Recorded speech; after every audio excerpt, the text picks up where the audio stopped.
Welcome back to our YouTube channel. मैं हूं जवीरिया सिद्दीकी और मेरे साथ है तारिक। और भाई हमने बहुत ज्यादा केस स्टडीज देखी थी पहले विवेक बिंद्रा जी की। और यार वो क्या एक्सप्लेन करते हैं वो मतलब बचपन से लेकर और पूरे उन्होंने क्या क्या लाइफ में किया, किस किस तरह से किया और पूरा दिखा देते हैं और लोगों को पसंद भी बहुत आती है। एक मेंशन किया हुआ था कि डॉक्टर विवेक बिंद्रा की देखो। अभी ना मैंने एक मेरी अकेले की एक वीडियो लगी है जिसमें मैंने यानी कि ना वो भी कोई इस तरह की थी केस स्टडी टाइप थी, लेकिन उन्होंने कहा कि अच्छा आपने देख ली है लेकिन इन्हीं की जो है ना आप विवेक बिंद्रा की देखें वो ज्यादा है। मैंने कहा ठीक है, मतलब मुझे अच्छी लग रही थी मैंने देख ली, बट उनकी भी हम विवेक बिंद्रा जी की देखेंगे। लेकिन आज हमारे पास एक बहुत ही मशहूर पर्सनैलिटी है और डॉक्टर बी.आर. अम्बेडकर, जो कि इंडिया यार सब जानते हैं, हर कोई उनको जानता है। तो स्टार्ट करते हैं और जितनी भी हमारी जब ओपिनियन होगी जो भी हमारी बात होगी वीडियो में इस तरह से एक्सप्लेन कर देते हैं कि हम बाद में इसके बारे में ज्यादा बात करेंगे कि उन्होंने क्या क्या किया और पूरी लाइफ स्टडी उनके हम क्योंकि एज अ पाकिस्तानी हमें इतना ज्यादा उनकी पर्सनालिटीज का आइडिया नहीं है वगैरह का पता है थोड़ा बहुत और उन्होंने क्या किया था थोड़ा बहुत आइडिया है, लेकिन प्रॉपर जो आइडिया वो हमें वीडियो देखने के बाद होगा। तो हम अपनी जो भी ओपिनियन होगी वो वीडियो देखने के बाद आपके साथ शेयर करेंगे। स्टार्ट करते हैं।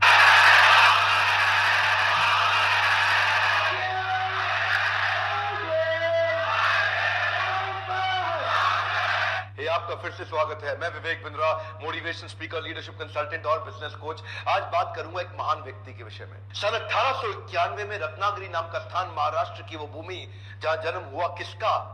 एक प्रोफाउंड पावरफुल दलित लीडर का, एक ऐसे शक्तिशाली पॉलिटिशियन, वुमेन इमेंसिपेटर, एक इकोनॉमिस्ट, एक प्रोलिफिक राइटर, एक थ्योरिस्ट, एक ऐसे महान व्यक्ति जो कि बुद्धिज्म का रिवाइवलिस्ट भी था, ह्यूमन राइट प्रोफाउंडर और eminent scholar, razor sharp intelligence. नाम था इनका डॉक्टर भीमराव रामजी अंबेडकर। छोटी उम्र में ही ये रत्नागिरी से सत्तारा नाम के स्थान, महाराष्ट्र के अंदर जो पुणे के नजदीक है, वहां शिफ्ट हो गए। इनकी माता का देहांत हो गया था छोटी उम्र में। बचपन से ही बड़ी दिल को दहला देने वाली, दुखी कर देने वाली, एक बच्चे को आतंकित पीड़ित कर देने वाली, तंग करने वाली, परेशान करने वाली कठिनाइयों के दौर से ये गुजरे। छोटे थे, पढ़ना चाहते थे, इनके अपने पिता से बहुत रिक्वेस्ट करते थे, लेकिन क्योंकि दलित समाज में, एक महार जात में इनका जन्म हुआ, तो कोई इनको पढ़ने की सुविधा नहीं थी।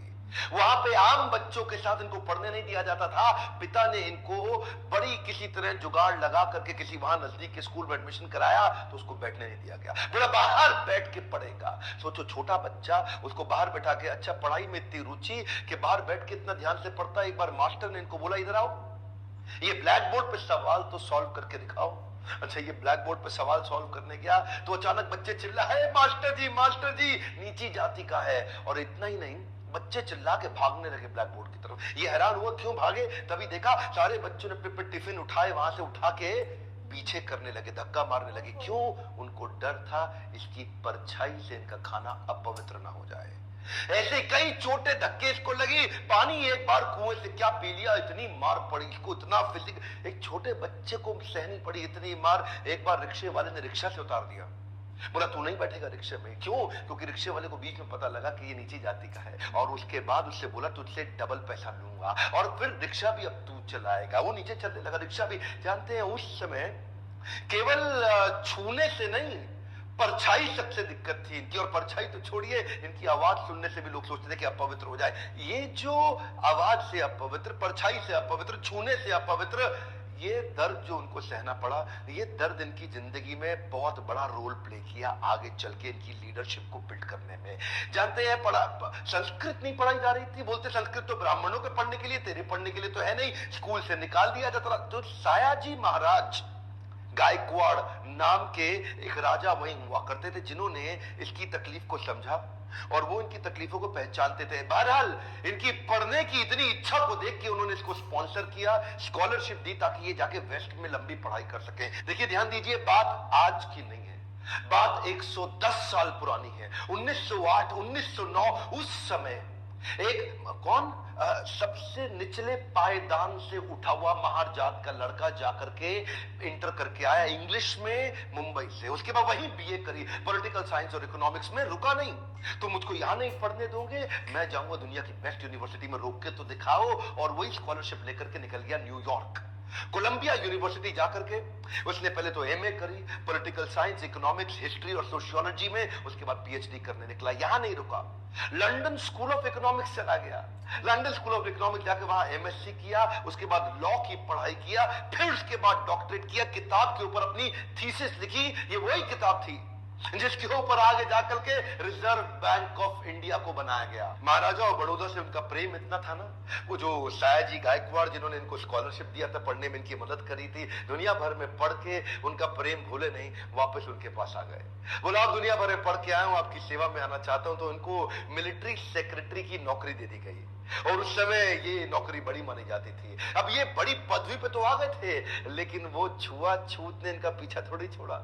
वहां भी जो सरकारी पियोन होता था ना, वो उनको फाइल दूर से फेंक के दिया करता था। बोला तो नीच जात का है, गद्दी पे बैठ गया तो क्या, दूर से फाइल फेंकते थे, उसके पास नहीं जाते थे। उनको खाने के लिए बोलते थे बाहर जाके खा। आज भी वो कुएं से पानी नहीं पी सकते थे, इतनी एक्सॉल्टेड पोजीशन पे। बाबा साहब अंबेडकर की तकलीफों का सिलसिला थमा थोड़े ही। अभी तो रमाबाई जिनसे उनका विवाह हुआ था, उनके साथ उनकी 5 संतानें हुई, लेकिन 4 संतानें एक के बाद एक इलाज की सुविधा ठीक से ना मिल पाने के कारण उनके जीवन से चलती चली गई। 4 बच्चों का देहांत हुआ, 1 बच्चा बचा, लेकिन पत्नी भी आगे चल के लंबा साथ नहीं दे पाई। वो भी लंबी बीमारी के चलते उनका भी देहांत हो गया। बाबा साहब अंबेडकर, जो अब इस समय कोई भी आदमी टूट सकता था, जिसका अपना स्वाभिमान ही खत्म हो जाए, लेकिन ये क्या किए, ये साथ साथ अपने देश के लिए लड़ते रहे और घर की तकलीफों से अपने आप को रुकने नहीं दिया। सत्याग्रह पे निकल गए। 1927 के इस महान सत्याग्रह में ये जिद पे अड़ गए कि सब दलितों को कुएं से पानी पीने का अधिकार दिला के रहूंगा। सार्वजनिक स्थान है, किसी का प्राइवेट नहीं है, जो सरकारी स्थान है, वहां पे एक इंसान दूसरे के साथ पानी क्यों ना पी सके। देखिए गलत तो एक्चुअली हो रहा था। जो दलित औरतें थी ना, उनको साड़ी भी पहनने का, पांव को ढक के उठा के साड़ी पहननी पड़ती थी। इन्होंने पहली बार अधिकार दिलाया, पूरी नीचे तक आम औरतों की तरह पांव को ढक के साड़ी पहनने का अधिकार। उसके बाद बोले कम्युनल इलेक्टोरेट की मांग कर दी उन्होंने। कम्युनल इलेक्टोरेट में ये चाहते थे कि कम्युनिटी के आधार पे हमारी वोटिंग की सुविधा अलग हो। उसमें थोड़ा गांधी जी अड़ गए, क्योंकि गांधी जी जानते थे कि ये अंग्रेज लोग मिल करके हमारी सारी जातियों को तोड़ के अलग कराना चाहते। गांधी जी ने इनको समझाया। देखो क्या बोले अंबेडकर जी, मैं आपको रिजर्वेशन दिला दूंगा, मैं आपको बाकी सब मदद करूंगा, सब करूंगा, लेकिन अलग नहीं करते। अब जातियों के आधार पे अगर देश को अलग किया तो मुझे स्वतंत्रता नहीं मिल पाएगी, मैं अंग्रेजों से लड़ नहीं पाऊंगा। मेरे साथ खड़े होके मेरी ताकत बनो। वो जब अंबेडकर नहीं माने तो गांधी जी ने फिर उनको रिक्वेस्ट की और उसके बाद अनशन पे बैठ गए गांधी जी। बहरहाल अंबेडकर उस समय उनके सामने बड़ी दुविधा आ गई।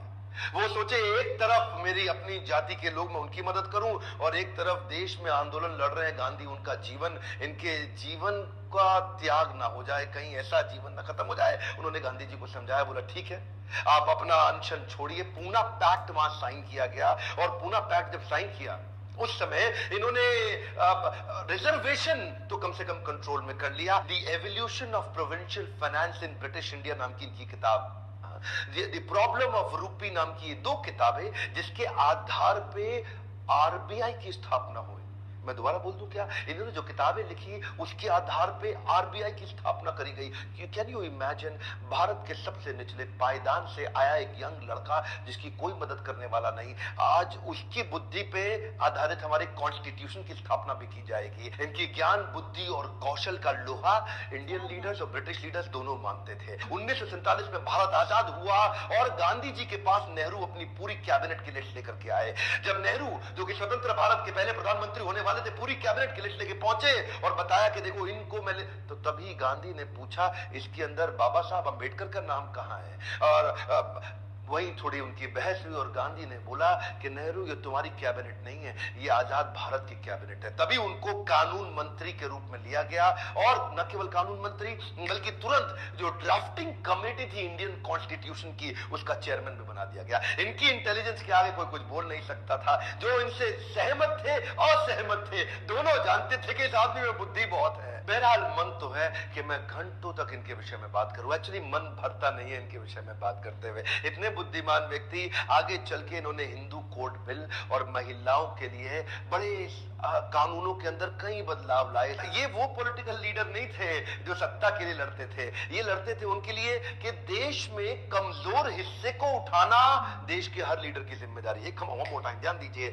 चाहे वो महिलाएं हो, चाहे वो जाति धर्म के आधार पे हो, कमजोर हिस्से को आगे बढ़ाना, सपोर्ट करना, तभी देश आगे चलेगा। खुशहाली आएगी तो फायदा सबका होगा। ध्यान दीजिए, पूरे देश में खुशहाली आएगी तभी फायदा सबका होगा। इनकी भाषा में, इनके भाषण में, इनकी चर्चा में, इनके आचरण में, इनकी किताबों में और ड्राफ्टिंग कमेटी में चेयरमैन होते वक्त कॉन्स्टिट्यूशन को लिखने में सहनशीलता लगातार दिखती रही। अहिंसा परमो धर्म, बौद्ध धर्म को अपनाने लगे।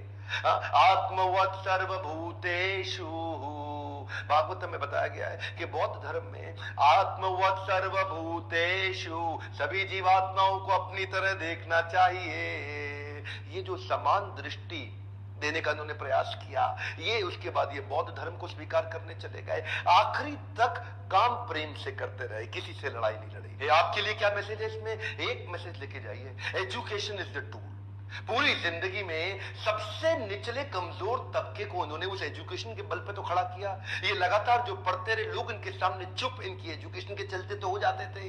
कोलंबिया यूनिवर्सिटी आगे चल के इनको number 1 scholar in the world की उपाधि से नवाजा गया। देश ने इनको भारत रत्न दिया।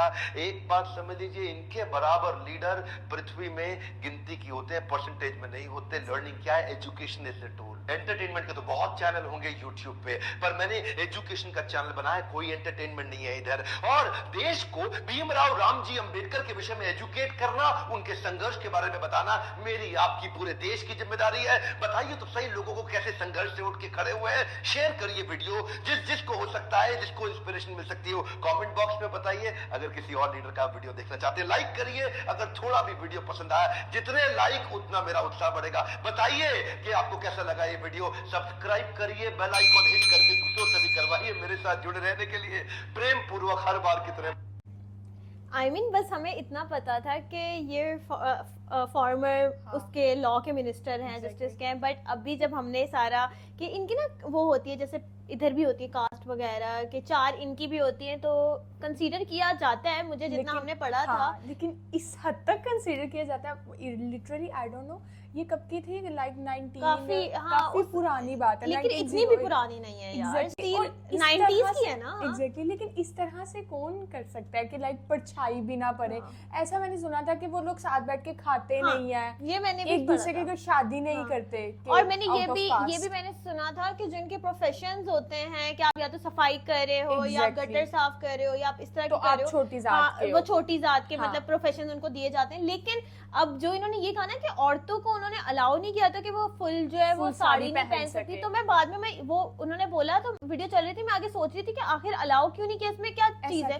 लेकिन फिर मुझे ये लगा कि जो फुल लेंथ होती है वो थोड़ी सी घिसटती है ना जमीन पे, तो उनका ये था कि जमीन ना गंदी हो जाए, उनका ये था, आई थिंक उनकी आइडियोलॉजी ये थी। ये भी हो सकता है, और ये भी हो सकता है लाइक थोड़ा डिफरेंस करने के लिए कि जो ऊंची जात के लोग हैं वो अगर पूरी साड़ी पहन रहे हैं तो इनको देख के पता चल जाए कि इनकी क्या जात है, क्या कास्ट। और लेकिन उन्होंने फिर जो है वो उन्होंने कहा कि नहीं, पूरी आप साड़ी पहन सकते हो, और जो कुआं है उसमें से पानी पी सकते हैं। पानी पे तो सबका ही हक है, इंसानियत का हक है, जानवरों का भी है, सबका है भाई। और मतलब वो जिस टाइम की बात है तब एक ही कुआं होता था एक गांव में, ये तो अगर वो नहीं पानी पी सकते वहां से तो वो कहाँ से ही पानी पियेंगे फिर, क्योंकि ट्यूबवेल्स का तो तब दौर नहीं होता था भाई, कुएं होते थे उसमें से पानी पीने। और अगर पानी तो यानी कि ना होना चाहिए, तो सबका हक होना चाहिए, सबका हक है। और मुझे ना थोड़ी सी बातें अजीब सी लगी कि जैसे उन्होंने कहा कि वो बड़ी गद्दी पे बैठे हुए हैं भाई, उनके पास फिर भी एक पियन आके उनके ऊपर ऐसे कैसे हो सकता है। अच्छा, मुझे भी यहाँ पर थोड़ा लगा कि ये कैसे हो सकता है, ये मुझे थोड़ा एग्जैजरेट सा लगा। थोड़ा मुझे लग रहा है कि पॉइंट शायद रॉन्ग हो, क्योंकि अगर एक पीएन है भाई, उसकी भी तो एक वो है ना, वो भी तो छोटी कास्ट का ही होगा। चलो अगर छोटी कास्ट का भी नहीं है, लेकिन वो प्रोफेशन के लेवल में कम है उनसे, वो बड़ी वो कैसे अपने बॉस को ऐसे वो ऐसे कैसे कर सकते हैं। तो मुझे लगा थोड़ा सा, अगर ये रियलिटी है तो भाई फिर तो बहुत गलत बात है, बहुत डार्क है भाई, बहुत डार्क रियलिटी है ये।